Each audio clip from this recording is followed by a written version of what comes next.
Mesdames et messieurs, bonjour et bienvenue sur les ailes du pouvoir magazine pour votre flash de l'information.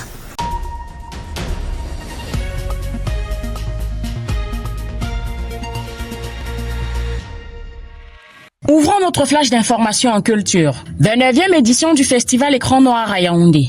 En compétition dans la catégorie court-métrage de la 29e édition du festival Écran Noir, le film Je veux Boza du Camerounais Dominique Mignonneau, très connu sur les réseaux digitales camerounais, a été diffusé le 25 septembre 2025 à Yaoundé. Bien accueilli par les cinéphiles venus nombreux, ce film s'inscrit dans le cadre de la sensibilisation des jeunes sur les dangers de l'immigration clandestine.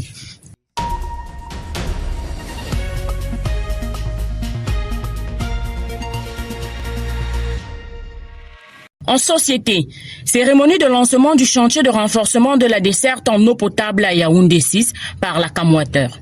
200 000 nouveaux branchements d'eau à Yaoundé. Le chantier de renforcement de la desserte en eau potable à Yaoundé 6 par la CAM Water, la société publique en charge de la gestion de l'eau potable au Cameroun, a eu lieu ce 25 septembre 2025. Ces travaux d'extension visent à pallier aux problèmes de manque d'eau potable dans plusieurs quartiers, à savoir Mendon, Maïeti, Simbor, Jouvence et Bom Damas. Cette cérémonie a été présidée par le gouverneur de la région du centre, Nazeri Paul Béa, en présence du directeur général de la Kamwata Blaise Moussa, du préfet du département du Fundi, Emmanuel Mariel Digdeng et du maire de la commune de Yaoundé 6, Yoki Onana.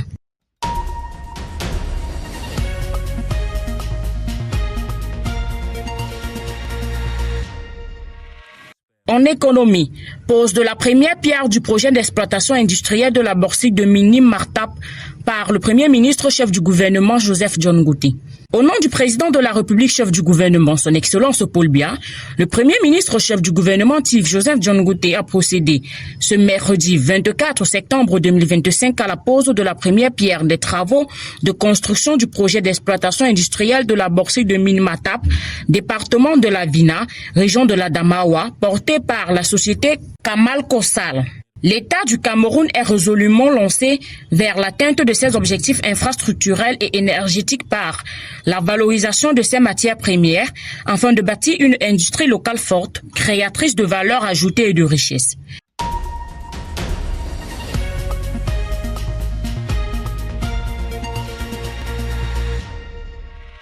Et en sport, éliminatoire de la Coupe du Monde féminine Pologne 2026. Les Lions U vont de retour au Cameroun. Après leur victoire sur leur homologue nigérienne lors du match aller du deuxième tour des éliminatoires de la Coupe du Monde féminine FIFA Pologne 2026 en Afrique, les Lions U sont de retour au Cameroun. Pour mieux préparer le match retour qui se disputera le 27 septembre 2025 à Yaoundé, elles ont repris le chemin de l'entraînement. Le 23 septembre, une séance de régénération au stade militaire de Yaoundé a eu lieu. Durant cette séance, la coach Hassan Bala est revenue sur les erreurs observées pendant le match contre le Niger à Niamey. C'est sur cette note en sport que s'achève votre flash de l'information. N'hésitez pas à nous suivre sur nos différentes pages Facebook, YouTube et TikTok. À très vite sur les ailes du pouvoir.